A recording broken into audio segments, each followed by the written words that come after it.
All right, folks, here we go again.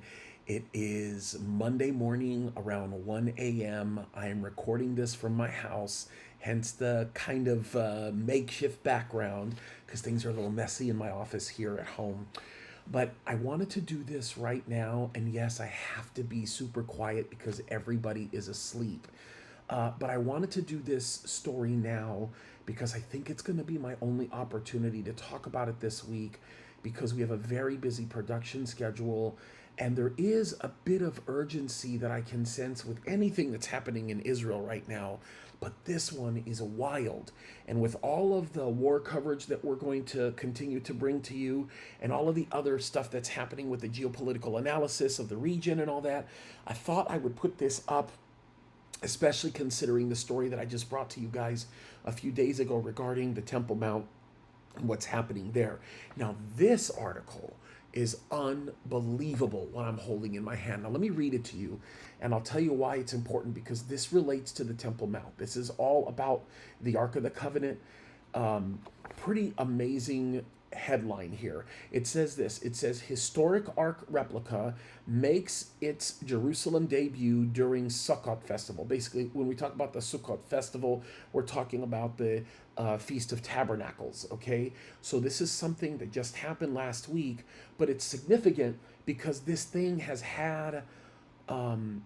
been worked on for a long time, and we'll talk about why it's significant in a minute. But folks, they have a legitimate replica of the Ark of the Covenant. When I say replica, meaning it's not the original, but it is built exactly to spec as it says in the Bible with the same materials and everything else that you would expect to see in an Ark of the Covenant. By the way, I want everybody to understand this. This is really significant, okay? Because the more of these things they start to build and the more of this stuff that they begin to pursue, the more amicable it becomes for the idea of an actual temple construction. And they are moving very quickly on these developments. And I can tell you this right now, it shouldn't be a surprise to anybody that all this stuff is just coming up, story after story, one by one, and they just keep coming fast and furious. So let me read this to you, and then I'll explain why this is so important and why this actually means something and why it's actually significant. It says this. It says, in a remarkable fusion of ancient tradition and modern craftsmanship, a meticulously constructed replica of the biblical Ark of the Covenant was showcased in Jerusalem during the Sukkot holiday. The display, which took place at the prestigious King David Hotel, featured the golden vessel housing a Holocaust surviving Torah scroll from Thessalonica, Greece. Okay, one thing I should point out very quickly is this is built exactly the way that it was specified in the Bible. And inside of it, they have this scroll. So obviously, it doesn't have any of the original contents of the original Ark of the Covenant because the Ark of the Covenant has not been found. But I want to talk about that for just a second, and I'll get to it in just a moment. But look at what it says. It says the ambitious project spanning 3.5 years involved, look at this, folks, 17 volunteers across multiple countries who adhered strictly to Torah specifications. The replica's construction required approximately, listen to this, folks, 3 tons of Egyptian acacia wood and was adorned with high purity gold measuring 23.7 carats, the same grade used in ancient Egyptian royal artifacts, which, by the way, I just want everybody to understand. In my family, we actually have gold that is this pure. This is something that was handed down from generation to generation, all purchased from Egypt, and it's a very different gold. It looks different. If you don't really know what this type of pure gold actually looks like, it's a very different thing than what you see in some of these golds that are like 18 karat or 16 karat, some of that type of thing. It looks very, very different. But this is about as pure gets, and a lot of the gold that we deal with in Egypt is very different from what you guys see here in the United States or even in Europe for that matter. And we have a lot of family gold in our family that we've seen that's all come from Egypt, and you have to be very careful how you handle it because it's very malleable because of the level of purity that it is. Really amazing stuff. Anyway, It goes on to say the project's chief architect, identified as Jake, emphasized that creating the replica involved more than simply following biblical instructions. This is his quote. He says, "It was a really deep process of discovery and mystery." And then he goes on to explain that the team had to conduct extensive research to fill in gaps not addressed in the original Torah specifications. And some of these gaps would have been the type of things where maybe you would have had a more generalized specification being given in the Old Testament.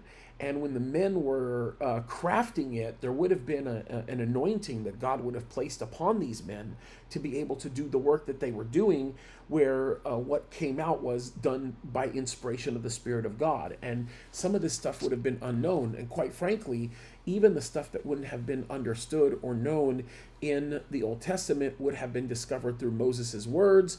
And so what they're trying to do is look through these historical documents that establish the traditional understanding of what these things would have looked like, and they had to fill in the gaps. So there's a lot of work done with this, but that's kind of beside the point. I'll talk about why this becomes so important in just a second. It goes on to say that there were some serious engineering challenges because of the ancient techniques that were used. Now we know this because, remember, many of the biblical constructs that we have seen from those times, we still don't understand how they actually built some of this stuff. And so this creates some very interesting problems. But look what it says. It says the team faced numerous technical challenges in creating a functional replica weighing 85 pounds. The ARK needed to withstand significant physical stress, particularly the torsional forces created when carried by 4 people. And there would be an enormous amount of stress when carried by people this way. So kind of interesting. It goes on to say, following historical authenticity, the construction used no modern fasteners like screws or nails, instead relying on ancient Egyptian woodworking techniques such as tenon joints or mortise joints. The ARK's exterior features artistic depictions of 4 key moments from the Exodus: Moses at the burning bush, the parting of the Red Sea, the divine guidance in the desert, and the giving of the 10 commandments. Perhaps its most intricate feature is the pair of cherubim, winged childlike figures crafted in gold atop the ark. It goes on to say the replica's unveiling, and this is the part of the article I want you to really pay attention to because it's important. The replica's unveiling comes during a particularly significant moment in Israeli history as the nation faces multiple security challenges. Several Knesset members attended the presentation, drawing parallels between the ARK's historical significance and current events. Okay, pay attention to that phrase, the ARK's historical significance and current events, because I'm going to go back to that in just a second. M.K. Simcha Rothman, chair of the Constitution, Law, and Justice Committee, reflected on the biblical relationship between the ARK and victory in warfare, emphasizing that the ARK's power lay not in the object itself, but in what it represented, the connection between the Jewish people and God, which there is some significant truth to that. Now, as you go through this article, it will tell you about some of the plans that they have for this ARK. They want to take it around a journey, specifically, believe it or not, in the United States. They want to actually take it to Mar-a-Lago to show it to people. And I think there's something that's booked for that, which is very interesting. If it leaves Israel, I'll be shocked. I don't think it probably will. But there is some really interesting things to think through about the biblical implications of everything. Because one of the things that you have to understand was that this Ark of the Covenant that we know about based on biblical precedent was only found in Solomon's temple. You have to keep in mind, when Nebuchadnezzar came in 586 in his 3rd siege and destroyed the temple, it actually destroyed all of Jerusalem. The Ark of the Covenant at that point was already gone. It was already missing. As a matter of fact, we have some idea as into where the Ark may have been taken or what happened to the Ark, but there's a lot of different assumptions as into what took place right before that time in 586. Let me read a portion of this article that actually talks about this because it's interesting what they say actually happened. It says the Ark was last seen in 586 BC when the Babylonians conquered Jerusalem and destroyed the first temple. What happened to the Ark remains unknown until today. The disappearance of the legendary Ark over 2,700 years ago is an enigma that has given rise to much speculation by biblical archaeologists and explorers. There are many contradictory theories as to what happened to this sacred artifact and where it might be today. Now, approximately 35 years before the destruction of the first temple in 586 BC, and I want you to pay attention to this. This is important, an important detail. Josiah ordered that the ark be brought into a special chamber that King Solomon had built as part of the original plan for the temple, as found in a temple-specific scroll that was given to him by his father, King David. The prophets Samuel and Nathan, and this is in 2 Chronicles 35, is where you see the record of this.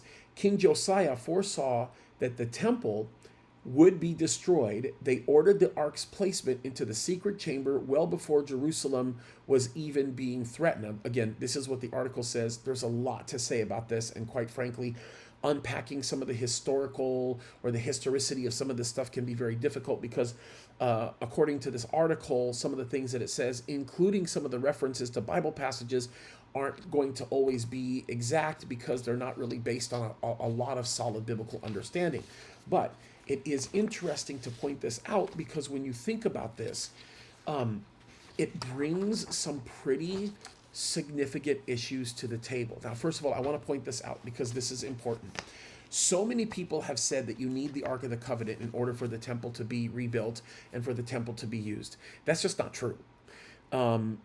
There are some assumptions that people make just because of what they've heard in the past, that the only thing holding the temple from being rebuilt is the discovery of the Ark of the Covenant. Again, that's just not true. Many of you guys already know this because the people that watch this channel, you're already very biblically educated. You know this stuff. This stuff isn't unusual to you or new to you. But the Ark of the Covenant, since the fact that it was lost in 586 or even a little bit before then, it never resurfaced itself. So the temple that Jesus would have worshiped in or participated in, the same temple courtyard where he would have come in and turned the tables over, the same temple that Paul would go to make sacrifice and the people were making sacrifice prior to the time of Christ, the Herod temple, the temple that was made by King Herod, that temple did not have the Ark of the Covenant. As a matter of fact, it's interesting because when you look at this, that second temple, at least what they call the second temple, you could theoretically call it the third temple because some people will refer to the second temple as actually Ezra's temple or Nehemiah's temple. But anyway, it's neither here nor there. This temple that was made by Herod, and by the way, when I say neither here or there, let me just explain what I mean when I say that.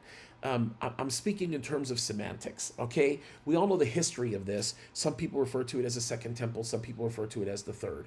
But this temple has always been believed to not have five things according to many of the ancient rabbis, okay? And this is what they say. One of them we know for sure is the Ark of the Covenant. The Ark of the Covenant was never there.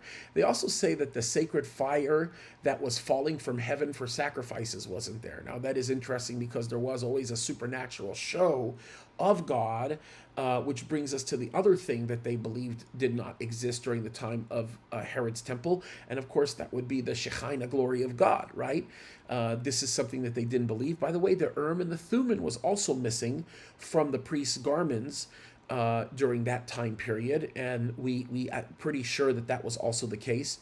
And then it's interesting in their traditions, they also say that the spirit of prophecy was gone after, of course, Malachi was gone. Of course, we know that that's not true because we know that the spirit of prophecy, according to the book of Revelation, centers in Jesus Christ. So we know it was not gone, especially during the time of that temple, because Jesus was around.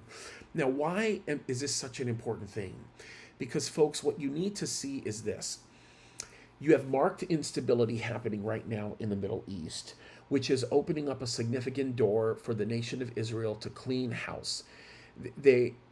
Right now, all of these attacks that they've been receiving, what happened on October 7th, what happened on October 8th, the things that have gone on in retaliation of all of that, how they've handled what's happening with Hezbollah, all the leaders are now dead, they're in southern Lebanon, the things going on with Hamas, Sinwar is now dead, the recent retaliatory action made by Israel against Iran because of Iran's attempt on Netanyahu's life and Iran's attempt to take the lives of all Israeli citizens with these ballistic missile attacks. Israel came in and they did a very powerful and a very, very effective, I guess, military operation. That's probably the best thing to say. I have a hard time saying military operation because, quite frankly, I mean, this is comic book stuff. Like, this kind of stuff is stuff that's kind of make-believe when you think about the precision and the capability that Israel was able to demonstrate in what they did with Iran. But with that said, there's a sense of national pride that is growing within Israel right now. And a significant contingency of people, believe it or not, that appear to be really focusing on the God of their fathers. It's interesting to me because you're beginning to see these IDF units come together and they're going back to praying to the Lord using their ancient Hebrew prayers that you would see oftentimes reflected in the Old Testament. They're beginning to sing songs in many cases, even on their way back to Jerusalem. You'll hear them singing songs of ascension from the Psalms. You're having many of these units getting together and continuing to sing godly songs that their forefathers used to sing on a regular basis. And that's because there is a growing sense of national pride amongst the Jews. And even more significantly than that, one of the things that we're also watching is we're seeing them beginning to accept into the mainstream the idea that they have a right and a very, very eternal connection to not just the city of Jerusalem, which is their ancient capital, but the Temple Mount specifically. And so much is happening with that right now because there's a lot of contention over what's happening on the Temple Mount, especially because of like the golden dome that you see above my shoulder, like right there that my finger is pointing to, and the other dome that's over my shoulder this way. I always have a hard time doing this on camera, right there. Look, the Muslims are getting more aggressive about wanting to stay their claim on the Temple Mount, yet there are more Islamic governments that are beginning to shy away from it. I'll give you an example of this. Saudi Arabia is beginning to ignore the significance of the Temple Mount and is beginning to focus more attention on, of course, what's going on in their own country. They're restructuring things in ways that we never thought they would. They are beginning to not only support Israel, but they're cheering on Israel in many contexts. So there's a lot of things happening over there that are very different and that are changing, which shouldn't be surprised because in Ezekiel 38, you have to understand that, of course, we know there is a great support, a very significant support for Israel when the time that all of these nations attack Israel. As a matter of fact, they're going to be telling Russia, look, are you out of your mind? What are you guys doing? What are you thinking? So we know that this stuff is going to be happening. We understand it's going to be a part of the bigger picture. But one other thing that I should point out, and that's this. Less and less people seem to be paying attention to the Temple Mount issue. Less and less it's becoming more mainstream and it's becoming more embraced that the Jews have a right to be on the Temple Mount. People are beginning to pray on the Temple Mount. I've just talked about the story with the priests going on and doing what they're doing. There's more and more very open discussion about what they're going to do to build a temple there. There's wider debate that is beginning to be ensued by different nations that claim to have some kind of oversight of the Temple Mount, especially Jordan and Saudi Arabia. There's a lot of this generalized focus away from that arena and more into what they're trying to do overall, which seems to create the condition that we know is going to have to exist before we get to the commencement of what we read about in Ezekiel 38. Folks, stories like this give me an indication that the temple is going to get built sooner than we think. Now, I don't know what that looks like. I don't know if sooner than we think is in a few years. I don't know if sooner than we think is, next year. I don't know. But as crazy as it seems that it could even happen, and as weird as the politics are to maneuver everything into place to make it happen, the geopolitics of the region are changing literally from minute to minute. Things are happening that we never anticipated happening, and lots of stuff is changing. And I'm just going to tell you this right now. We need to wake up. Okay, now, I'm bringing this video up to your attention because I knew I was not going to have time to talk about it later on this week. I wasn't going to have the time to really dig in and do a lot of the post-production work, but I wanted you to have this so that you have this thought in your mind and so that I can prep you for some of the conversations we're going to be having over the next few weeks. We're going to focus a lot on the Temple Mount because there are more and more changes that are happening, and we really have to think this through because the Bible tells us what to expect. We know there's going to be a lot of conflict. That conflict is going to center around Jerusalem. We know per Zechariah chapter 12 and chapter 14 that the whole world is going to turn against Israel and Jews specifically. So we're talking about anti-Semitism. And we also know that it is going to be a cup of trembling. I mean, literally, it's going to be the thing that causes people to lose their sobriety. Look at the insanity going on with the largest terrorist organization in the world, the United Nations. Look at the craziness that's happening with the declarations that are being made. Listen, folks, the United Nations, 2/3 of every single resolution that they've drafted is something that condemns Israel. Like that's not even normal. It's ridiculous. It's completely unreasonable. But yet at the same time, we are watching God put his miraculous hand of blessing upon the nation. That should not be a surprise because God said he was going to protect his people. And God said that he was going to do the work that he is doing right now with his people because all of this is real. Okay, so with that, a couple of things that I want you to be mindful of. A couple of things that I want you to be looking out for. Pay close attention to activity on the Temple Mount. You should always pay close attention to activity on the Temple Mount. When you see a story that centers around that general area, you need to immediately focus on it. Then pay attention to what's happening in Jerusalem as a whole. That's also a critical place to be looking at. It's really, really important. Then start looking at the rest of the nation, as well as these areas that are outliers of some of the things that are happening right now. And yes, I will refer to Judea, Samaria as a bit of an outlier right now, because a lot of the nation's focus is not on Judea, Samaria. A lot of the nation's focus right now is on Gaza, specifically because of Hamas, and of course on the north, or the southern border of Lebanon because of everything Hezbollah is doing. Now, the one thing that they all have in common is that the head of that snake is Iran, and of course Israel is focused on destroying that enemy. Now, what could come as a result of that could be the kind of condition where we see Russia being solidified as the big daddy in the Middle East, which of course would make sense because we know that Gog, who is really a title, it's a title of a person, presumably the leader of Russia, will lead this coalition against Israel, and God will deliver Israel.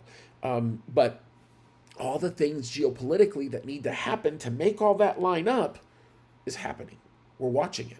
So pay attention to those things. I don't think that Israel is done with their war footing. I think that they're planning on more attacks. I think they're planning on really destabilizing Iran's not only economy, but Iran's political infrastructure. It looks like they're not even having to do much to make that happen because Khomeini right now is very sick from the reports that we're hearing as of an hour ago, and his son is lined up to take his space. But it's funny because there are lots of factions from within Iran that don't like that want to see someone more radical, and there are some people that want to see someone a little bit less radical. But nonetheless, he's not going to have an easy time when he steps into power, and even if he's allowed to step into power. And so all of this stuff that's happening is all like the calm before the storm. It's all at the right time, seems to be the perfect formula, and that's where we're at right now. So, all I have to say is that we are undoubtedly in the greatest time to be alive. Folks, let me just simply repeat myself. Study the Bible. Let me say it again. Study the Bible. Let me say it one more time. Study the Bible. Because that's the only place you're going to find insight as to how to navigate through all of the political issues, especially when we look at the subject of the Temple Mount. It's exciting stuff. And I will say one last thing. If you don't know Christ, you need to, because I can tell you time is running out. Don't ever forget that. Love you guys. I'm super glad that I could be doing this with you right now. I think it's really important. And again, I just wanted to give it to you now so that you'll have it for later. And we'll pursue many more stories on the Temple Mount over the next few weeks. Love you guys. God bless you. Keep fighting the good fight and continue to pray for the peace of Jerusalem and, of course, for all of Israel and her people, the Jews. Love you guys. God bless you. Keep fighting the good fight.